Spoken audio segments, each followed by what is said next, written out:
South Point offers all the types of entertainment you'd expect at a first-class Las Vegas resort. Did you know our 400-seat showroom is one of Las Vegas's top destinations for live entertainment? Enjoy live performances by classic Vegas entertainers, bands, and today's hottest comedians, plus a rock and dance floor. You can also enjoy live entertainment at the Grand View Lounge, where you'll feel all the vibes of old Las Vegas. Enjoy the music, and if you love to laugh, don't miss The Dirty at 12:30, our very own free comedy show, every Friday night at 12:30 a.m. in the Grand View Lounge. The Dirty is 100% free, so arrive early. Go to southpointcasino.com or call the box office at 77136 for today's performances at the showroom and the Grand View Lounge. When you're ready for your favorite cocktail, stop in and unwind at one of our 7 specialty lounges. There's a bar around every corner, because you're in Vegas, baby. South Point Casino has plenty of attractions for the whole family. Catch a movie. Our 16-screen movie theater includes 2 XD Extreme screens for the ultimate in viewing, sound, and luxury. After the show, treat the family to a variety of treats at our old-fashioned ice cream parlor, Kate's Corner. We scoop up a variety of creamy concoctions, including smoothies, hand-dipped cones, milkshakes, malts, sodas, and sundaes. At Kate's, there's something for everyone. And if you've still got time to spare, our bowling center might be right up your alley. Voted Best of Las Vegas, it's a great place for friends and family fun. 64 lanes, a pro shop, snack bar, and arcade. And while the kids are bowling, you can play slots and sip on a drink in the Alley Cat Lounge while overlooking the lanes. For our more serious and professional bowlers, the South Point is also home to a separate tournament bowling plaza. It's Sports by the Book at the South Point Studio. Here's Jeff Parles and Alex White. Good morning. Welcome in, everyone. It's Sports by the Book. I'm Jeff Parles. She is Alex White. Good morning, Alex. Good morning. How was your Thursday? It was a Thursday, to say the very least. No, I couldn't. Tried to be funny, and I failed there. It was a good day. It was a good day. It was not a good day. Hey, your Jets end up with your very own Mizzou guy. Yeah, Membu. I like that. Membu might be 2 for 2. Interesting first round, which we'll get to in a moment.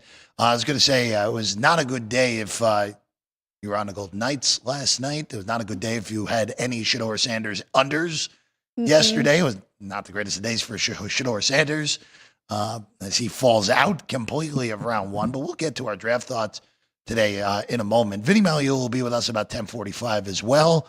So a lot to get to here on a busy Friday with a lot of hockey, a lot of NBA, and, of course, a full card of baseball and Vinny. But first, let's just start in the NFL draft. There's really 2.5 big storylines to me from last night, more so than anything. Storyline number 1 is the one that everyone's been talking about this morning, which is that Shedeur Sanders fell completely out of round 1. Couple that with the Giants trading back in and taking Jackson Dart. Again, I just don't see the Dart over Sanders argument. I just don't see it. And there are other factors with Sanders. And again, we talked about it, where all these quarterback prospects are relatively flawed, all things considered, to what we usually see. But again, Giants trade back in. They take Dart, so under 2.5 quarterbacks ends up winning with just Dart and, of course, the number 1 overall pick, Cam Ward, going. And, Ryan, we're good on that one, right? Yep. Wasn't a shock to many. Alex, you caught up with Chris Andrews, actually, yesterday, and here's what he had to say before the draft. All right, I'm going to put you on the spot here. Crazy prediction for tonight's draft. Crazy prediction. Oh, man. Shedeur Sanders is going to have a long wait, and I think he goes until tomorrow. Tomorrow, not 21? Not 20. Oh, I'm hoping not 21. That was yesterday. Also, Chris was also on the clock, according to the television behind him as well on that. But, Alex, it just, for Sanders, there's still betting odds out there of where Shedeur is going to land. Cleveland and Vegas seem to be the proper 2 spots at this point if Sanders lands here tonight, which he is expected to land pretty quickly here tonight. Well, and I'm glad you brought it up. I mean, a lot of people, scouts going into this draft, talked about the quarterbacks, and Cam Ward probably would have been 4th in last year's draft, right? So there was a lot of uncertainty in where these guys were going to go. I am still surprised that Shador did not go yesterday, but I do think the Raiders makes a lot of sense. And that was kind of the buzz throughout the entire year. And, the Tom Brady connection there. So I would lean more towards the Raiders than even Cleveland, but a lot still to come. That is funny. And I brought up 21, of course, Pittsburgh spot, and they did pass on the quarterback as well. We'll see what happens with them. And still a lot of drama. We still don't know where Aaron Rodgers is going and whether or not he is going to Pittsburgh. But exciting day coming up here. But yeah, I think the Browns are actually the favorite now to draft Shador. But They are. Yep. I still lean to the Raiders. So book dependent right now. Don't worry, we'll get the guys who were actually drafted last night in a second. But Sanders, because you can still bet this in non-Nevada states. Sanders right now, if you look at it, was where did that number go? I'm on the wrong tab right now. I apologize, Alex. Shador Sanders is plus 140 to be the 33rd overall pick right now. That is the favorite. Travion Henderson's plus 190, Luther Burden, and Will Johnson. Will Johnson also falling out of the first round completely. Injury concerns there. Minus 25 at FanDuel, plus 15 on the Raiders. So minus 25 on Cleveland, plus 115 on the Raiders for Sanders.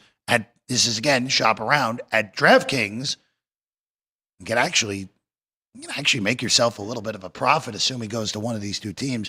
Take the minus 115 on Cleveland and then take the plus 175 on DraftKings with the Raiders. That's available for Sanders. So you could do that right now if you're in a non-Nevada FanDuel DraftKings state at the moment.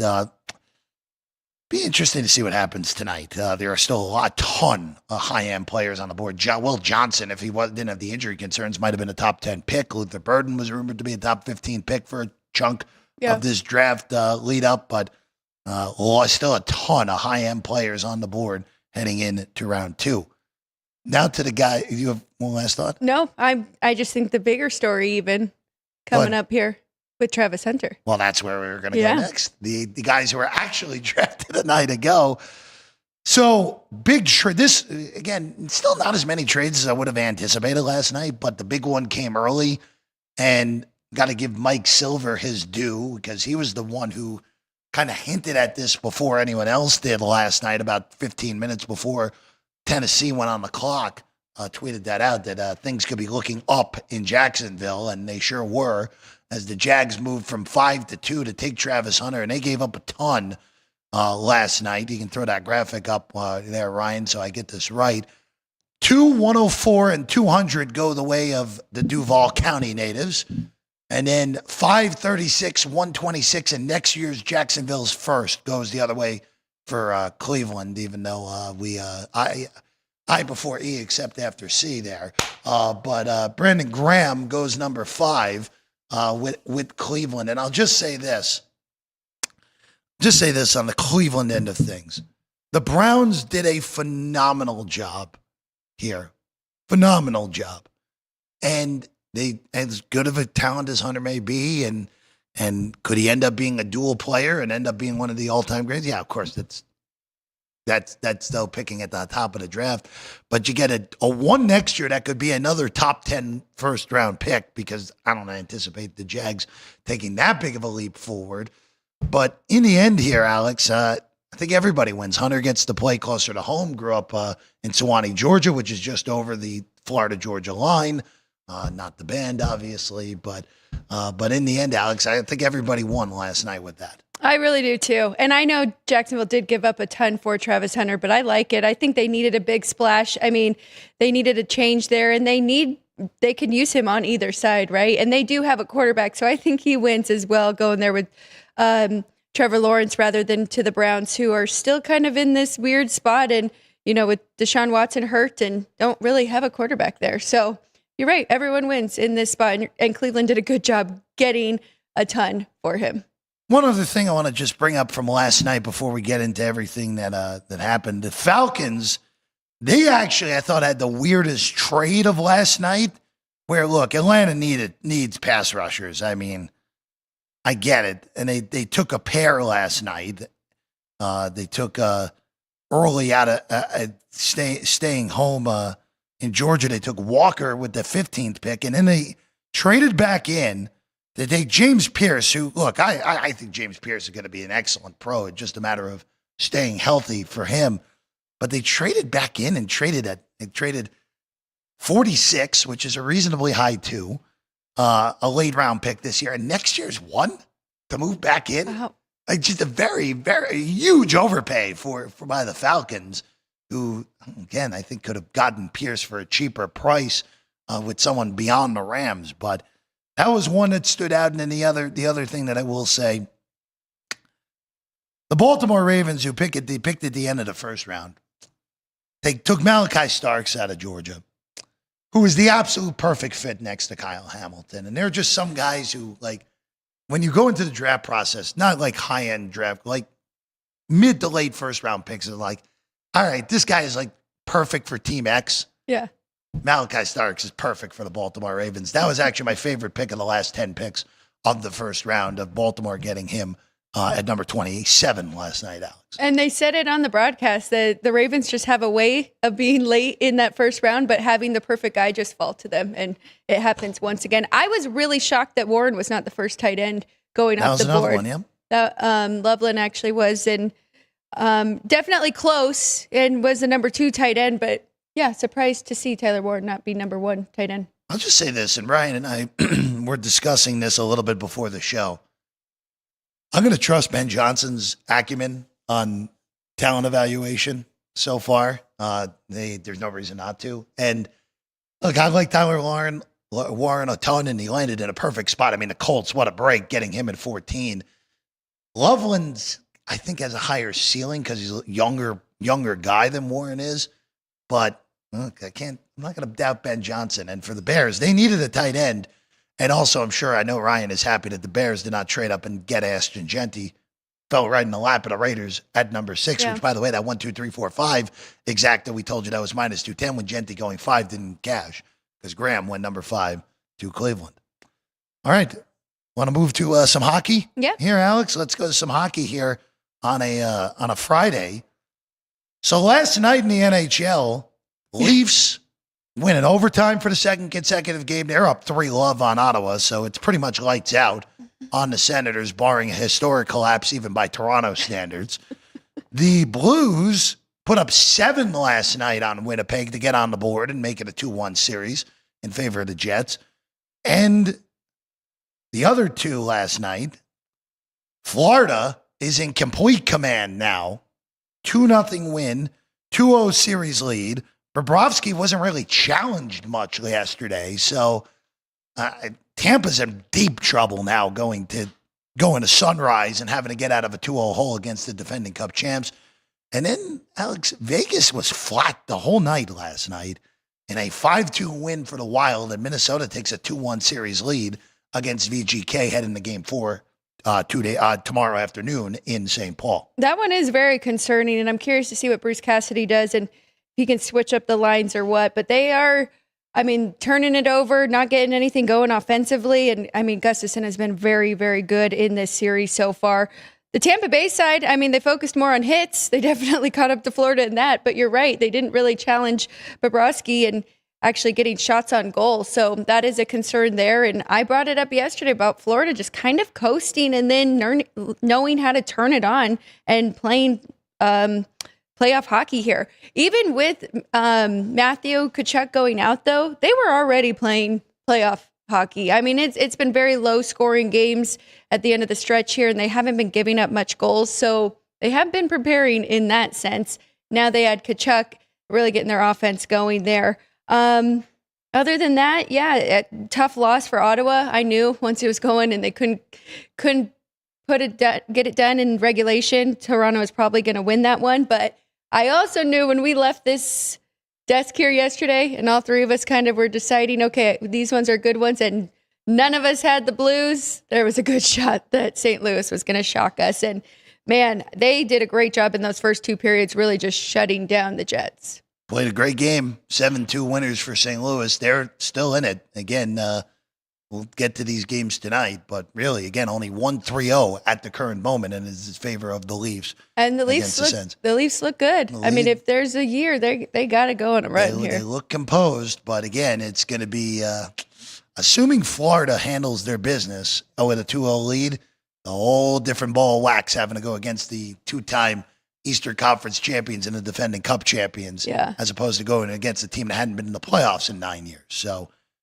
it'll be a very different story potentially in Series 2. And also I will be taking Toronto as an underdog against Florida. I can tell you that right now, assuming we get that series. One thing I really like about the Leafs right now, too, is, when you get the goalies incorrect, and of course you want to trust the guys that are making the decisions more than yourself. And I felt that way when the Knights picked Adin Hill and he took them all the way to win a cup. But I thought Joseph Woll was always the better goalie. And I know he's had a lot of injuries this year, but Anthony Stolarz is playing fantastic for them. And I think that is a huge part of their confidence. And he's had a great year. So we'll see. We always talk about hockey, playoff hockey comes down to the goalies and who's really playing outstanding. Hot goalies can win you an extra round or two, to say the very least. All right, let's go to tonight's games, though. We start in Montreal.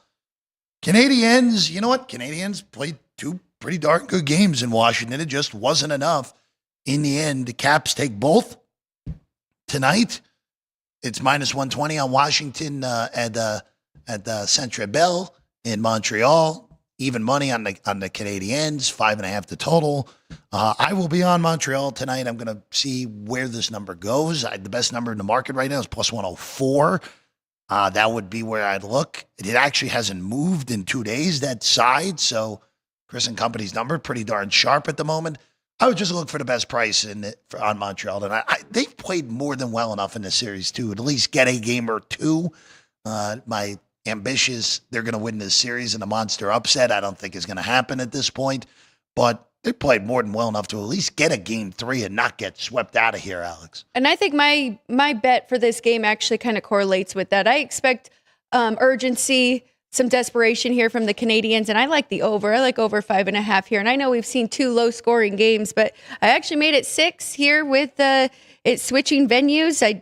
Not necessarily with the ice, but just how these two have played home and away. And the Caps have been very good on the road. Their median numbers on the year in the regular season is 4 goals for and 2 goals against. But I think we're going to see some from Montreal. Their median is 3-3. Get out early, and I think the Caps will be able to come back and at least put some goals on the board. So over 5.5 is my play in this one. There we go. Though an over and the dog, depending on which side of the desk you're looking right now here for today. All right, let's go to game 2. New Jersey hosting Carolina. Longer break in between for the Devils, who, again, this is a monster uphill battle for New Jersey. The injuries are just stacking up. Carolina's much better. Devils were better. See, Carolina Panthers football in my brain. Devils were better against the Canes in game 2 than they were in game 1. But Alex, as it just comes back to every single time, and that price tells you, even at home, Jersey's +45. Just not enough horses in the stable right now for New Jersey in this series. No, it really isn't. And I think if they were going to steal one, it was going to be game 2 where they got out to a lead there. But I like the under in this one. We've seen 2 unders. First game 4-1, second game 3-1. I think both goalies are playing well with Anderson and Markstrom. So I know it's 5.5, and it's a little terrifying there, but I made it closer to 5. So we saw some 5s yesterday. I don't think we're done seeing 5s throughout this playoff. So under 5.5 is the way I would play this one. I tend to agree that this probably is an under game, unless if Carolina gets out quickly here. That's really what you're hoping against with an under in this one. All right, last hockey game of the night. Kings look to go up 3-0 on Edmonton. We've talked about the Edmonton goaltending and defense in this series. It stunk through 2 games. 12 goals in 2 games for the Los Angeles Kings. They try to go up 3-0 here as a $1.20 underdog.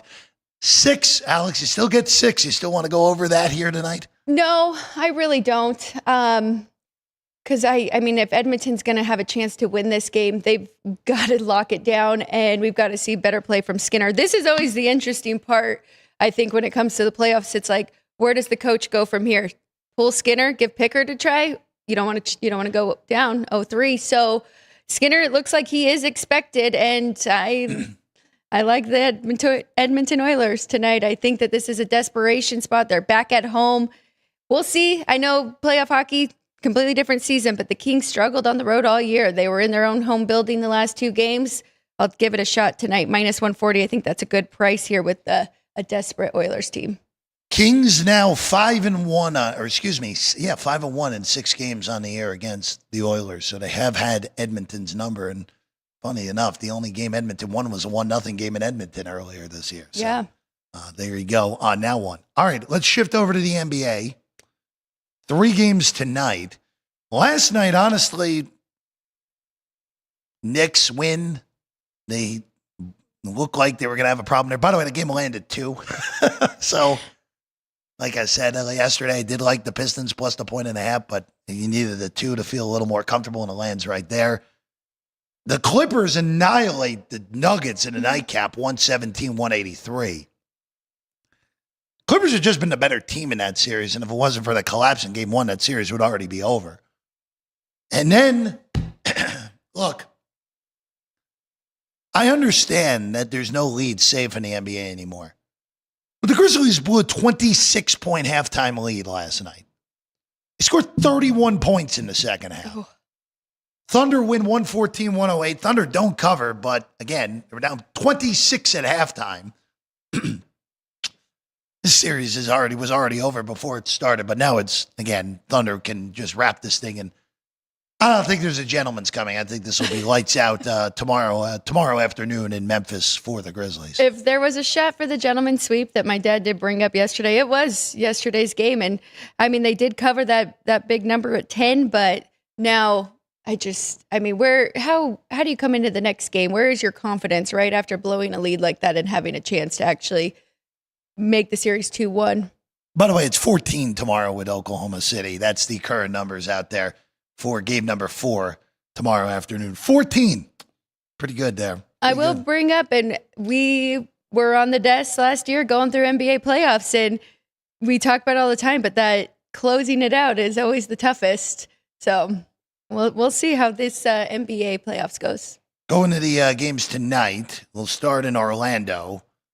The Boston Celtics taking on the Orlando Magic here tonight. Still looks like we're going to have Jason Tatum on the shelf here tonight again, and also too, it could also be no Jaylen Brown and no Drew Holiday tonight. They're also questionable. So this is down to 3.5. Look, I don't know what you do with it. Obviously, if all 3 of those guys are out, Orlando should be able to get this win. It's almost load management-y in the playoffs. But again, knee impingement for Brown, a hamstring strain for Holiday. Tatum, of course, with that bone bruise in his right hand. I don't know what to do with this, Alex, especially with the injury issues potentially for Boston here tonight. I mean, if they aren't playing, right, you take a little shot at that money line price. Well, you got to do it now because this number you imagine would nosedive even further. Yeah. I mean, Orlando hung in there against Boston, 109-100 without Tatum. And now if you're missing those 2 guys, I do think that they could get this win. It's been all defense for them. They did shoot better from 2-point in that second game, 60%, and won the turnover battle. So that you have that going for them as well. But yeah, I mean, if there's a game, it's got to be this one for the Magic. Would agree. If it's going to be a gentleman's, it's got to be gentlemanly tonight for the Magic at home against Boston. All right, going to Milwaukee next. Bucks 5.5 against the Pacers. Well, this is the NBA playoff special here. Bucks are 5.5 for the game. They're 4.5 in the first half tonight. And we see this again with a team returning home when it's not a total mismatch, down 0-2. I would argue it is a total mismatch with what we've seen through 2 games, where Indiana has completely outplayed Milwaukee in both games in Indianapolis. And I'm going to go a little bit zany here. I like Milwaukee first half, but I don't love the fact that it's gone out so far. But I like Indiana to cover tonight. So this might be one of those where I bet the Bucks in the first half if the number goes down a little bbit, and then flip around and take an in-game number on Indiana here tonight at a higher line. I think this is a tight game. Expect the Bucks to still win, but again, this might just be an awful matchup for Milwaukee more so than anything. Well, especially, I mean, getting Dame back, we we didn't really see much of a help for him. So I do think it is a bad mismatch here. And I like the Bucks going into this series. I thought they had a chance to pull off the upset here, but now, I mean, it's just been all Pacers. So, there's nothing. I think that total is right too, even though it's a higher total. This is one of the faster paced series that we have seen. So nothing for me. I'm going to watch. I do not hate that in game taking a better price with the Pacers. And then the last one on the board, 1-1 in Minneapolis tonight. Timberwolves and Lakers, they split in L.A. T-Wolves 3.5 here at home tonight with a total of 207.5. And again, these games have been a lot slower paced than you would have expected for these two teams. And really the only reason game one was a crazy over was because the Timberwolves shot amazing from three. Game two was 94-85. Curious to see how this plays out. I have no idea what to do with this game. I'm going to completely stay out and look for some bloated number in game on whoever falls down. That is the scary part here with the total at 207.5. I want to go under it, but you're right. We did see such a regression from both sides, even shooting from three in that second game. So I would lean to the under here. I actually do think that's a pretty good number. My dad has it 196 between these two. So we're getting a nice 10, 11 point difference here between these two. I'd lean to the Timberwolves too, back at home, kind of the zigzag theory, but I wouldn't lay the 3.5. I'd just look money line here. Timberwolves get the win minus 160. Do like the under though, under 207.5. I do want to just bring up with the Lakers. Yeah, please. I am impressed with the changes we saw both sides from JJ Redick, which was a big talking point with people with the young coach and how he would do and if he was just outmatched here in the playoffs. Yeah, I think a few things here. I think Redick has gotten a lot of flack at times this year, a little bit more than he's deserved. I think he's actually done it really nice. Again, this Laker team, I know they traded for Luka midstream, but they weren't supposed to be a top 3 team in the Western Conference, and they ended up there. Defense, look, game 1 to game 2, night and day. Yep. I mean, the defensive effort in game 1 was awful. The defensive effort in game 2 was as good of an effort as they've had defensively all year. I think that's credit to Redick and credit to LeBron and Luka for getting the troops in order after that bad game 1. Before we hit our first break and we go into baseball, there are 4 games in the NBA tomorrow. We'll hit the tomorrow hockey games a little bit later in the show. Cleveland is 6 against Miami, total 213.5. We mentioned Oklahoma City's 14 to close out Memphis tomorrow, 223.5. Clippers are 6 against Denver, total 213. And then the Warriors, after losing game number 2 in a 1-1 series, are 2.5 at home against Houston. Ooh. I think that 2.5 of Golden State is way too light, even with the questions of Jimmy Butler's injury that he suffered early in game 2. I still like Golden State, at least in game 3 in that first home game. I think that's too light, even if Butler is unable to go tomorrow. Yeah, I guess with time to adjust there, right? I mean, in that game, in that moment when Jimmy Butler was no longer playing, it looked like such a mismatch, and the Warriors looked like out of sorts. So that does make me a little bit nervous. But now going back home, I'm sure they'll have a good game plan. Yeah, Butler, quote, in serious jeopardy of missing game 3 is what the report is currently on Jimmy Butler. All right, trivia question going in the bottom in the break, Ryan. Trivia question will go in the bottom of the break. The Please Beat JR challenge here today on a Friday. Alex and I will go through baseball. Vinny Malihua will join us in 20 minutes. We keep it rolling. Friday edition, Sports by the Book, South Point Studio. We have 11 amazing restaurants featuring a wide variety for every price range and appetite. South Point's Garden Buffet has something for everyone at unbeatable prices. Or, if hunger strikes in the middle of the night, join us at Coronado Cafe. The American menu offers breakfast, lunch, or dinner 24 hours a day, plus a Chinese kitchen for authentic Chinese dishes from 11 a.m. to 11 p.m. From steak and eggs to wonton soup, it's fast and friendly service 24/7. When you need a quick pick-me-up, you can find it at our state-of-the-art Starbucks just inside the main South Point entrance. Order ahead with the Starbucks app for easy mobile order pickups. Or enjoy your favorites in the relaxing dining area anytime, day or night. If you love Mexican food, Baja Miguel's has all of your south of the border favorites. There are dozens of classics to choose from, like fajitas, ceviche, chimichangas, tacos, and more. And for spirit lovers, Baja's colorful non-smoking tequila bar is right outside.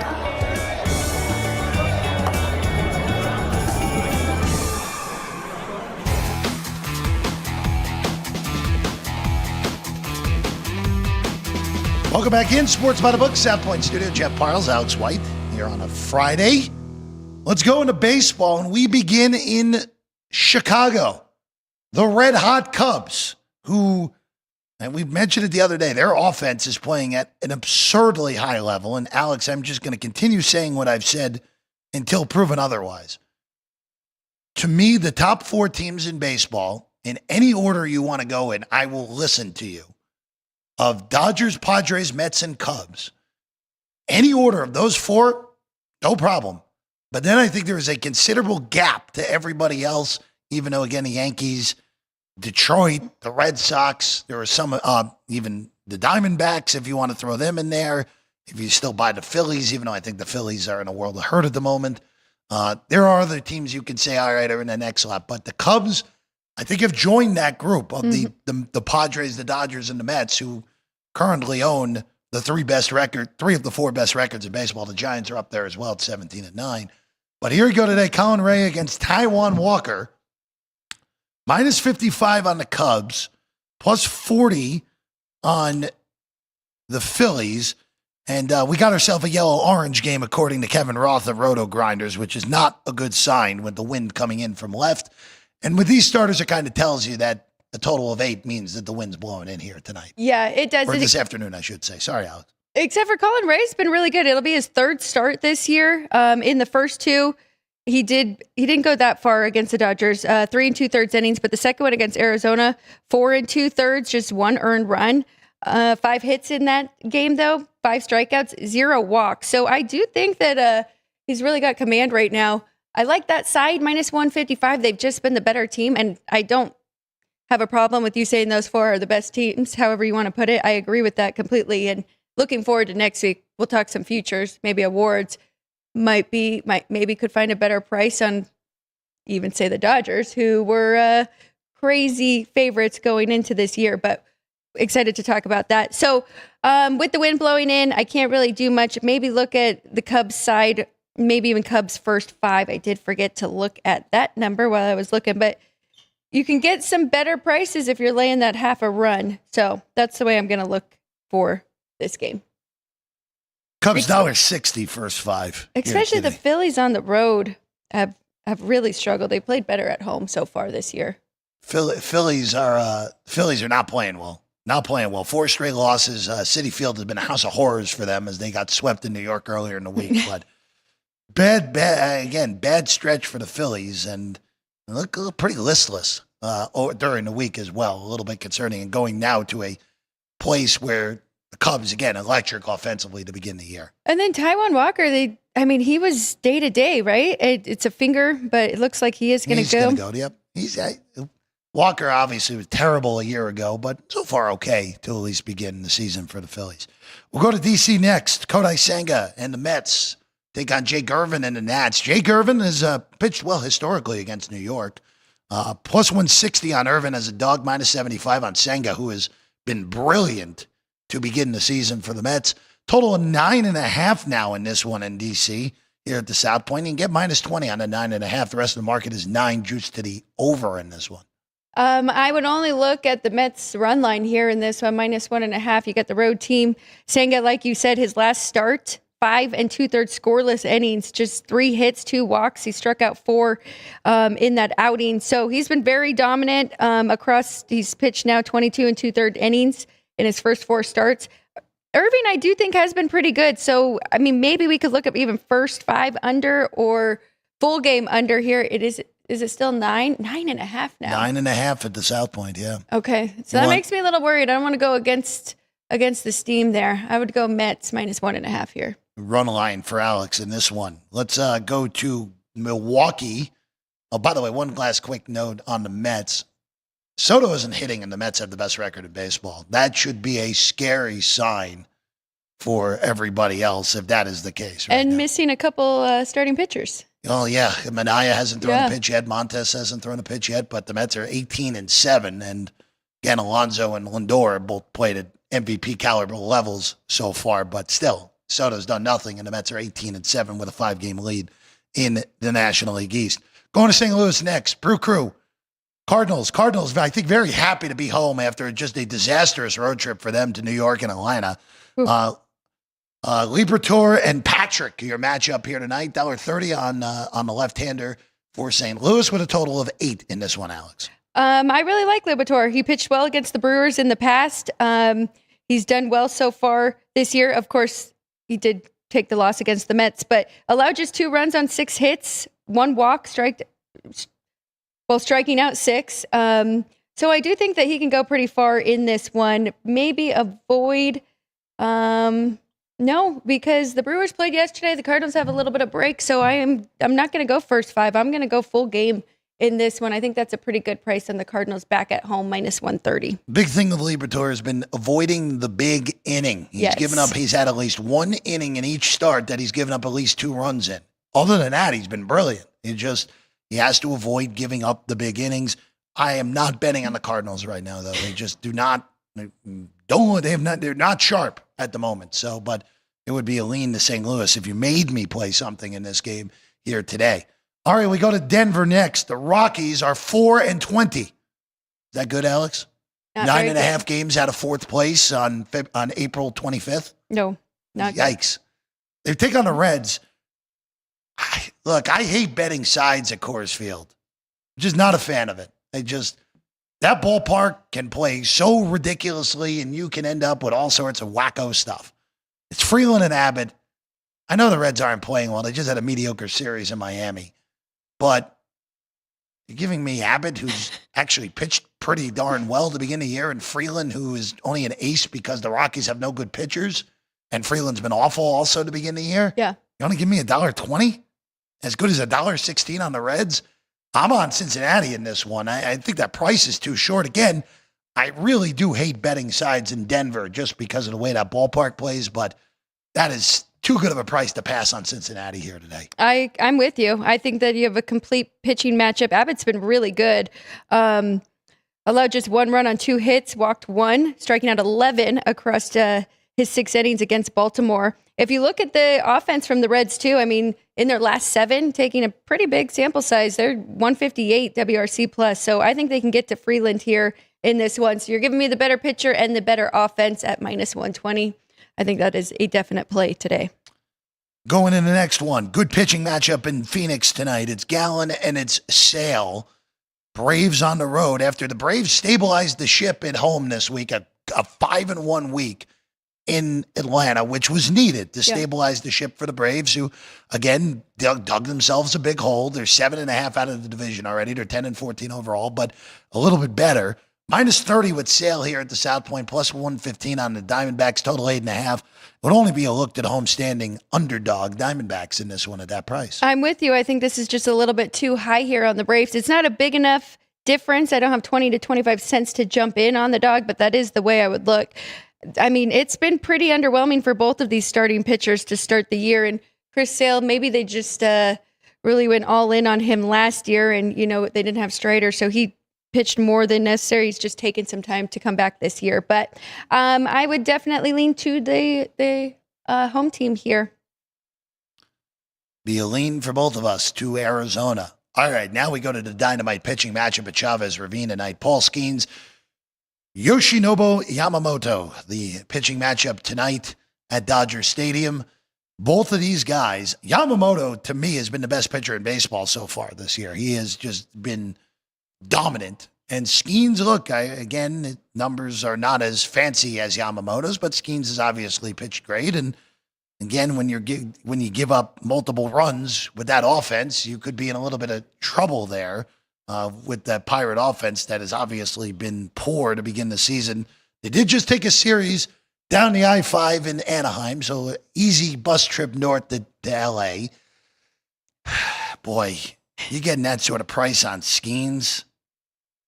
It's hard to pass up, especially even a +160 first 5 on Skeens. I would look honestly, Alex, for a and take the even money plus a half first five on Skeens and just hope that he throws up 5 zeros and can't lose in that scenario, getting a half a run.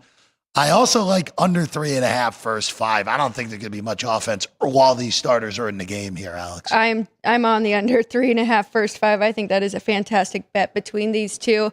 I don't hate that either because, I mean, with our under 3.5, 0-0 both sides, maybe 1-1 even.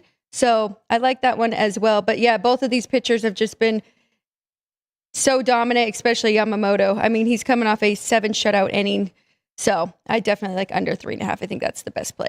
Going to Detroit next, Casey Mize on the bump for the Tigers. He'll take on Young of the Orioles. Again, the Orioles are just not playing well. And we've talked about this with the Orioles, who are just can't get out of their own way. They did at least win yesterday, 2-1, with a nice beating Mackenzie Gore yesterday. So a good win for the O's to at least avoid being swept in the Beltway Bowl. Minus 20 on Detroit, plus 105 on the take back on the O's, total 8.5, Alex. Love this one. Might be one of my favorite because Detroit's they had a day off. I think that you have by far the better pitcher. Mize has been really, really good this year. Taking a look at his 4 starts. So he had one bad one in there with the Twins, gave up 4 earned runs. But besides that, it's 0, 1, and 0. I think we're going to see a really good performance from him today. I think that's a very cheap price, minus 120. Orioles played yesterday. I also like first 5 for him. Let me see what that number is. You're getting minus 20, same price. Same price. Okay. But I would look at that too. Tigers here today. Only be Detroit for me as well. Again, I'm looking to fade Baltimore as long as they're not playing well. Just makes too much sense to me. Yeah. Going to the Bronx next, Carlos Carrasco and Jose Barrios, your pitching matchup, Jays and Yanks. Yankees minus 30, total of 9. Alex, that total's not high enough. Barrios, who gives up his fair share of homers. Carrasco, who might be the worst starting pitcher on a real team at the current moment. I think this is an over game, even at 9. Good conditions for hitting as well, Alex. So over 9 to play here. I can't hate it at all. I mean, I have that number right there, so it's not a play for me. But maybe looking at the first 5, both of these starting pitchers, their median for earned run is 3. So if you can get over a 5, I think you'll get some runs often. 5.5 is the concern. That's a lot to ask.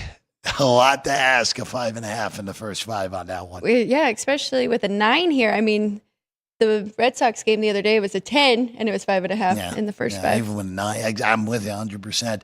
Going to Cleveland next, it's Lively and Houck. Basically a pick in this one. Total of 9. Cleveland slight favorites in this one, Alex. I was going to joke with you and put in the chat for Joey B to give us odds that you would say Blake Lively, but I forgot. And you didn't do it anyway, so we all would have lost. Okay, so Tanner Houck, he had one really, really bad start in there. I'm still a little concerned to back him, but that is the side I would want to play here. I think you got a pretty even pitching matchup between these two. Let's see how their offenses have been going. But yep, Red Sox better, not great, but better than what we have seen from Cleveland in the last 7. I'm going to pass on this game. It was a pretty easy one for me to pass on. I'm with you. Total pass on that. Next up, Kansas City and Houston. Royals took care of the doubleheader yesterday against Colorado, so a 3-game sweep at home. Shocker, playing better at home. Lugo and Winniski, the pitching matchup tonight. Strohs minus 115 on this one. Even money on KC, total 8. So both of these two teams come in here with a nice little winning streak. Houston 3 in a row, and the Royals now 4. I think that number is right with Houston being minus 115 on the road, and 8 is the correct total as well. So another pass. Right on it. Minnesota with Pablo Lopez tonight is over a $2 favorite against the Angels. Kyle Hendricks, the professor, on the bump for L.A. I know it's hard to bet on Hendricks at this point in his career, but I see that plus 190, and I'm like, wait a second, why is Minnesota that big of a favorite, even with Lopez tonight against anyone that isn't Chicago? So Lopez out for a little bit with that injury. He did already have a rehab start in AAA as well. Did pretty good in that no walks allowed just 1 earned run, struck out 4 in that one. Looking at my price, though, yeah, it is definitely a lean to the Angels here. I've got minus 160, so you're getting a pretty good 30-cent difference. They're getting plus 190. Total-wise, I've got nothing either. 8 right there. Going to Sacramento, last of the AL-only games. Severino and Burke, White Sox and A's. A's just swept the White Sox on the south side last week. Minus 260. Boy, again, that's a huge price on the A's, but I think it is right in this spot. Total of 9 out in West Sacramento here tonight. I think the way you play this one is with Severino, who has been pretty good here for the Athletics. Couple bad starts in there to start the year. One of them against the Padres and then the Cubs, so you can't really fault them there. I like the A's first 5, but laying that half a run, so minus 165 there. But I do have a partner that I'm going to tie it up with.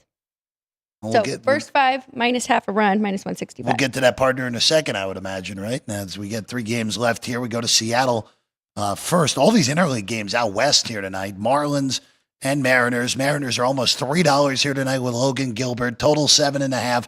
Cal Quantrill goes for the fish in this one. All right, Mariners, you figured out some offense on the road. Let's bring it back home here. This is the partner Mariners half, minus 165. So tying those two up together.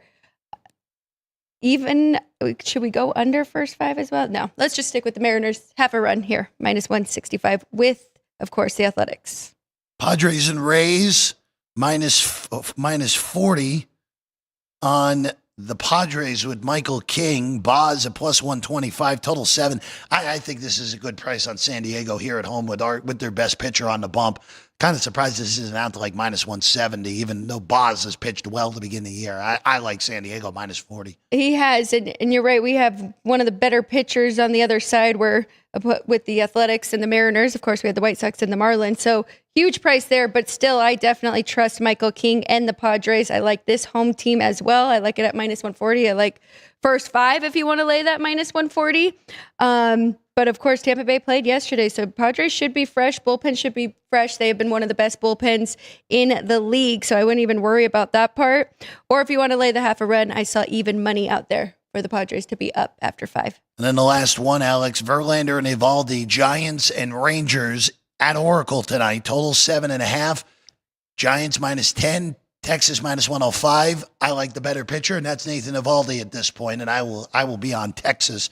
Here's a small underdog in this one. Only way I would play it, I think the Rangers should be about minus 130 here on the road against the Giants, even though I've really liked what I've seen from San Francisco this year. I feel like they are pretty well-rounded, and the Rangers make me a little nervous with what we have seen from them offensively, but the Giants have definitely slowed down with the bats in the last 7 games. These two are both pretty dead on when it comes to OBP and WRC plus in the last 7. You're right. It's a huge advantage here with Eovaldi. So Rangers would be the only other side. I'm trying to see if I can make a case here for under 7.5. It's very close. I think it should be closer to 6.5 if we're taking off a little bit for Eovaldi. So strong lean to the under there. Those are the baseball games here today on a Friday, April 25th. All right, we're going to take a break. When we get back, we're going to reveal the trivia answer. We're going to bring Vinny Magliulo on, and we'll also have the whiteboard as well at the end of the show right here, Sports by the Book, South Point Studio.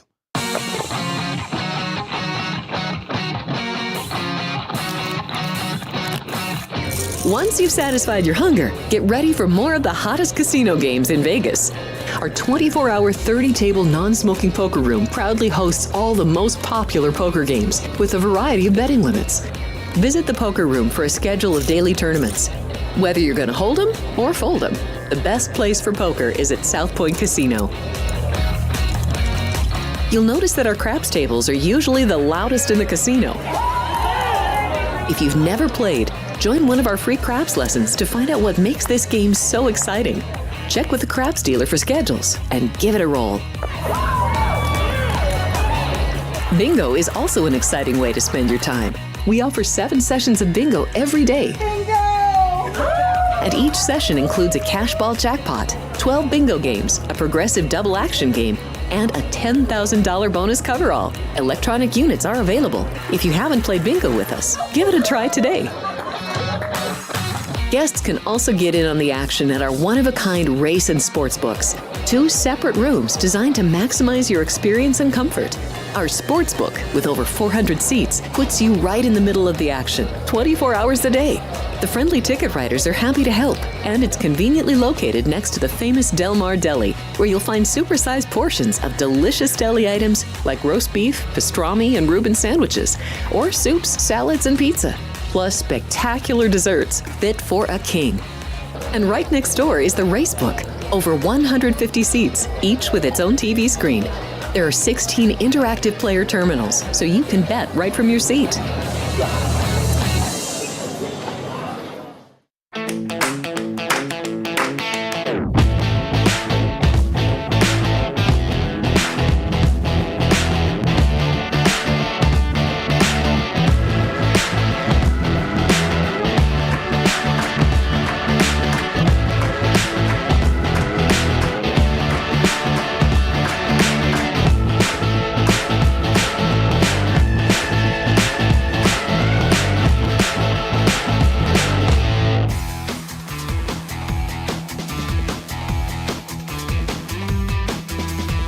Back in Sports by the Book, South Point Studio, Jeff Parles, Alex White.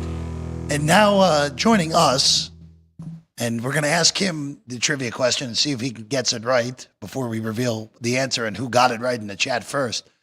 The one, the only, the Chens, Vinny Maliulo with us. Jeff, Alex, good to be with you. Alex, you need a bigger whiteboard. Today I do. I think you do. Vinny, I had a lot of baseball going. That's good. I'm going to narrow it down. Oh, put them all on. Right now. It's good to see you. We'll zoom Yes, into the it's camera. been a Yeah, I while. know. It's been a minute. It's good to see you. It's looking as sharp as ever, which is always a good sign. Thanks you. My wife makes sure I'm dressed properly. By the way, I got some Woodford the other day. You did? I did. It's And good did you stuff. like it? Of course. How could you not? But it's Derby time. You should I you know. should love it. Got to be stacking up That's right. with 8 days to go. Amazingly enough. And we have a show next week. Yes, we do. Right? With Wednesday, right? Wednesday. Ralph is going to have the show with all of his folks, all of his handicappers, and then Dwayne Colucci, Chris Andrews, and I will join. Steve Johnson from up in the race book. Yeah, it's going to be good. I can't wait to waste my $50 a year that I always do on. Wait, you didn't waste it last year if you listened to us. Well, I told you what I did last year. Last year I had Sierra Leone Yeah.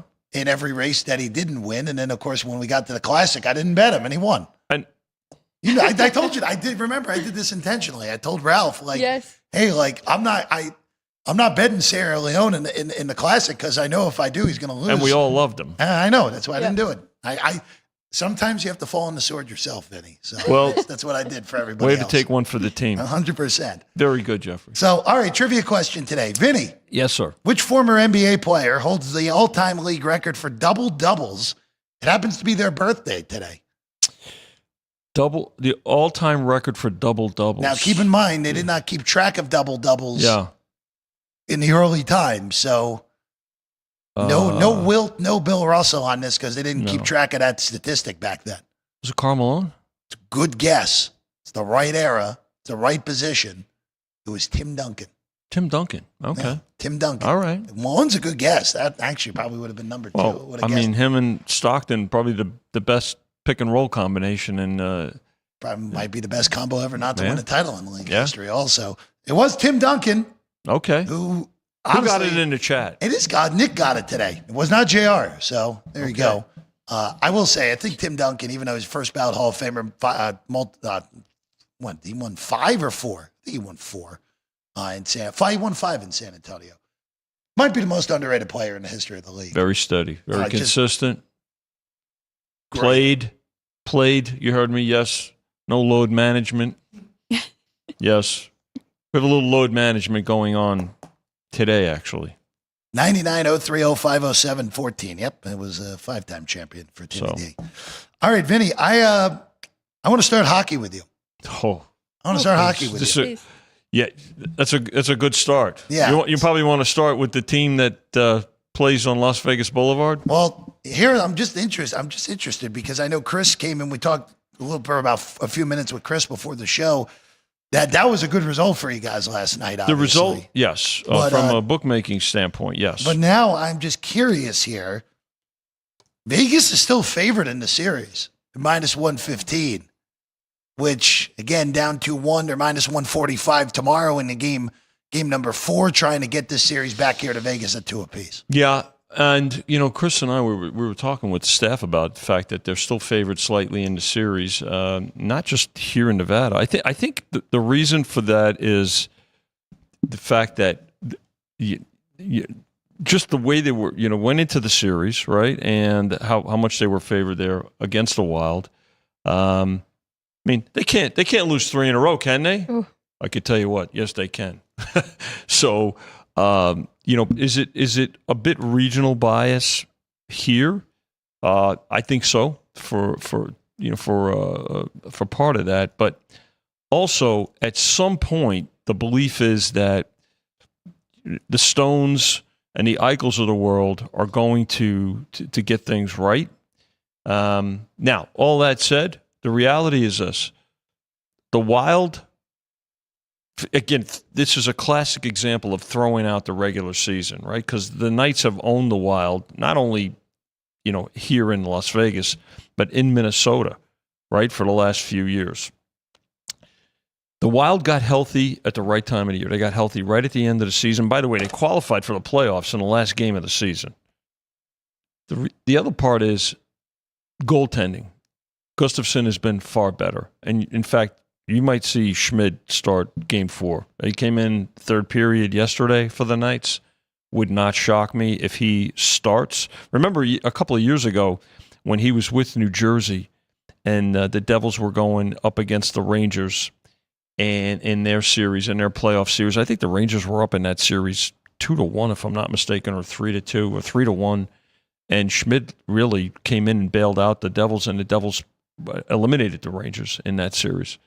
The Stars, the Boldies and the Kaprizovs have been better than the Stars of the Knights. But the biggest thing to me is the forecheck of Minnesota has not let the Knights breathe at all. They're just quicker to the puck. They are better on the boards. They're doing everything better than the Knights. It doesn't mean the Knights can't come back and win, but their work is cut out for them because this team is really clicking right now. The other Western series that is of the utmost intrigue to me is the fact that Dallas, who has led for less than 70 seconds in this series. They're up 2-1 now? Up 2-1. Yeah. And look, tomorrow, this is another game tomorrow. Colorado's minus 175 to win Game 4, knock the series up. I mean, again, you got two teams that are favored to win their series in a 2-1 hole.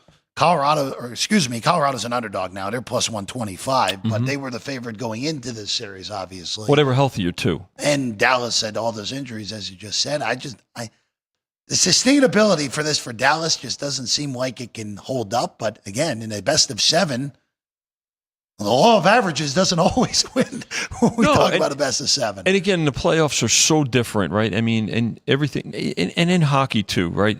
There's not as much where teams and players take the night off, right? But when it gets to the playoffs and you see teams like, not only look at Minnesota, look at the Kings, right? And it's all out. I mean, and you've got everybody stepping in front of shots and willing to block shots.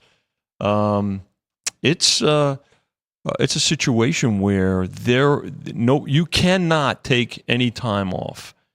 And games tend to be closer for the most part. I mean, take the Knights aside, but I have to tell you that yes, that series, it could go either way.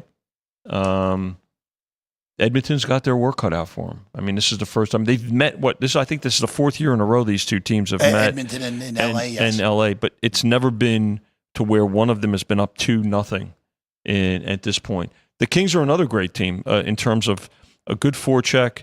They're getting solid play all around, and they're not getting rattled. So I think when you look at all these factors, Jeff, that there's value with underdog prices in games and in series. What do you overall takes from NBA playoffs so far? NBA, I think, is playing true to. I mean, look, if you look at the favorites, look straight up on the favorites. I think favorites have lost 2 games straight up, and they're covering the number at about a 2-to-1, maybe a little over 2-to-1 ratio. So, again, some unpredictability. I think I look at the Knicks, right? And I know they went up yesterday 2-to-1 in their series, right? But the Knicks, something about this team. I think last year's team might have been better than this Knicks team. I 100% agree with that. If they get through this series, they probably get Boston, who, by the way, that number tonight has come down several points because of Brown and Tatum. But again, they're going to have some starters out, right? They're up 2-0. I think that you're going to see the biggest difference in our world behind the counter is that the NBA, the playoffs, the favorites are holding serve more so than in the NHL.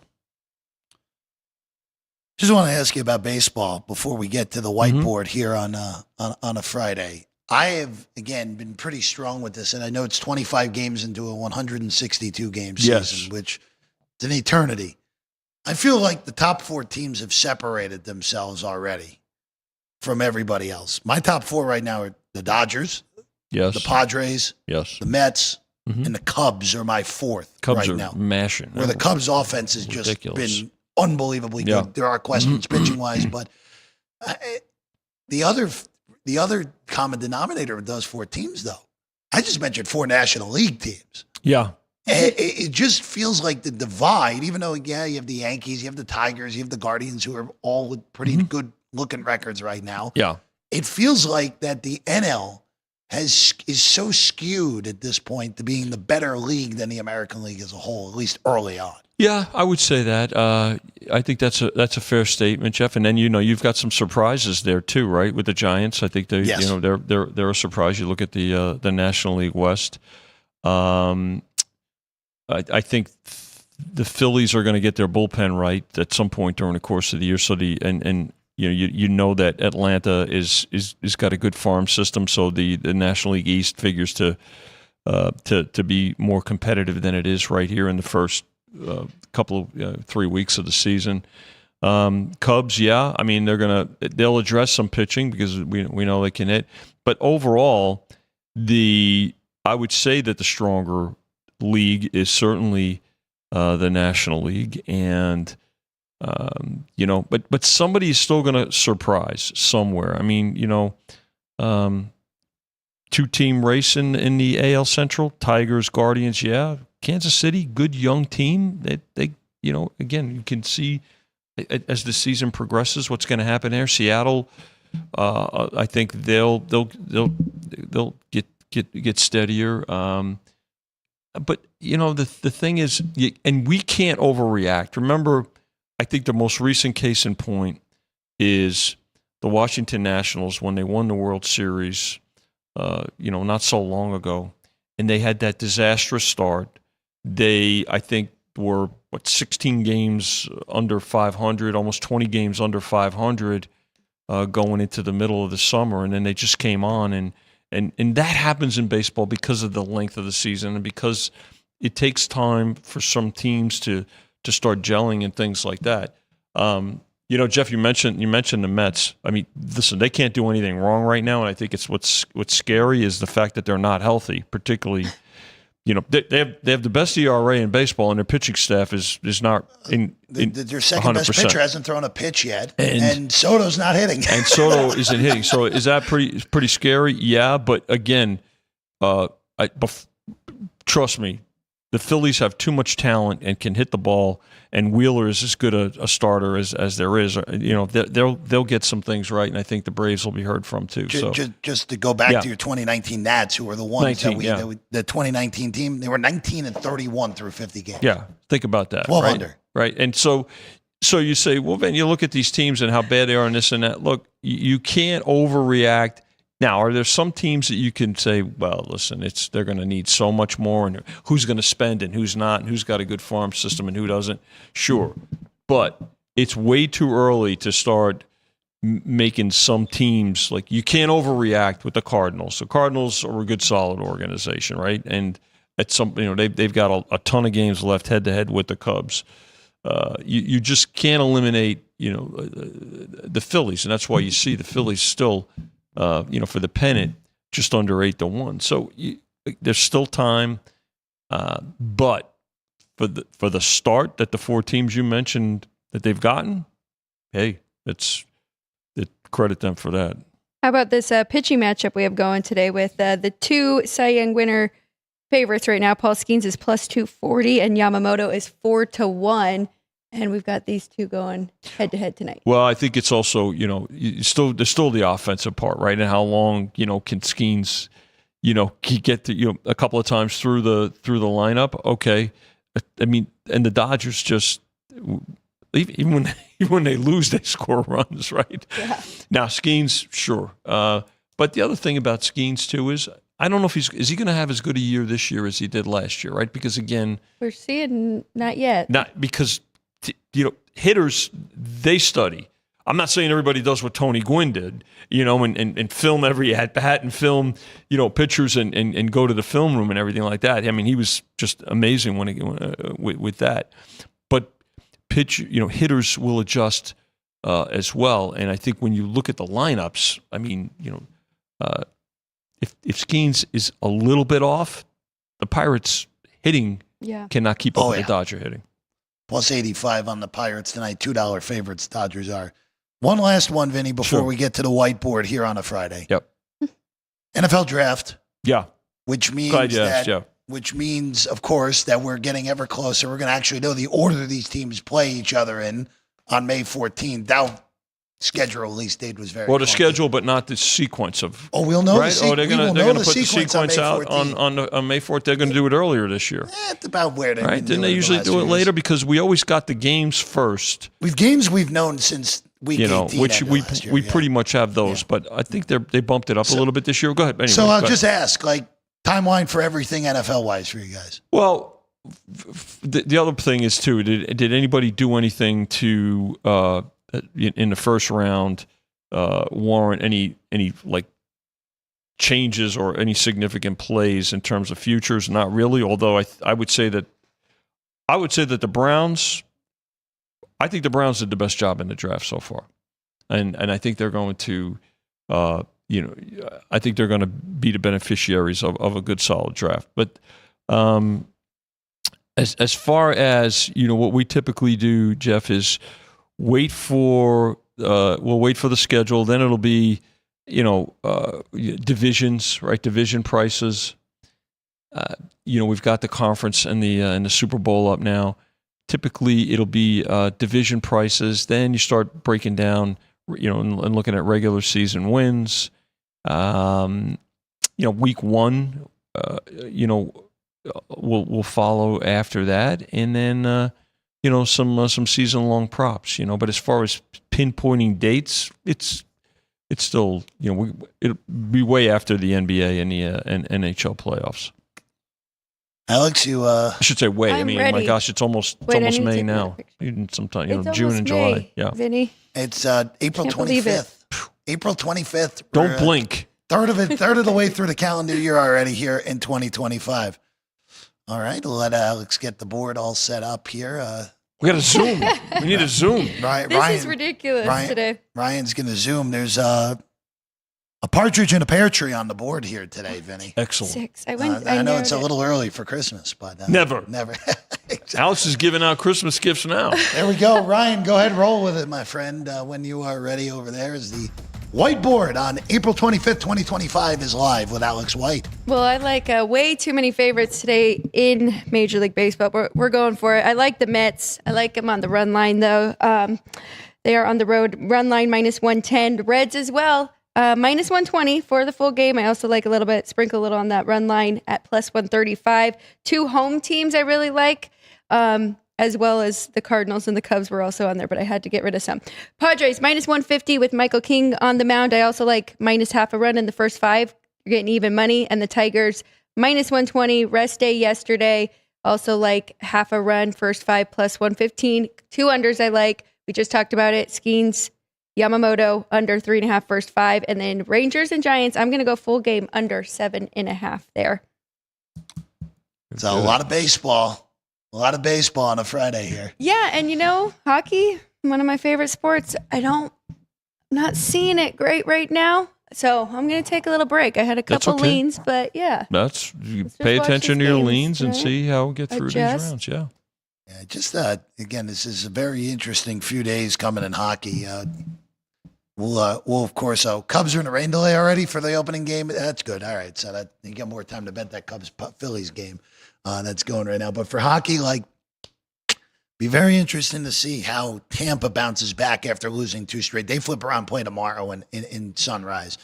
Vegas needs to bounce. If they lose, they're in big trouble. Colorado, same deal, would be 3-1 deficits for both of those in tomorrow's games. I would not be surprised, though. I mean, remember last year, Dallas and the Knights, they won on each other's home ice. I could see that with Tampa going to Florida, but split it to 4-0 road teams. Yeah. Sweet road to begin that series potentially with the Floridian Bowl. Vinny, it's awesome to see you as always. Good to be with both of you. Good stuff. Alex, good job as always.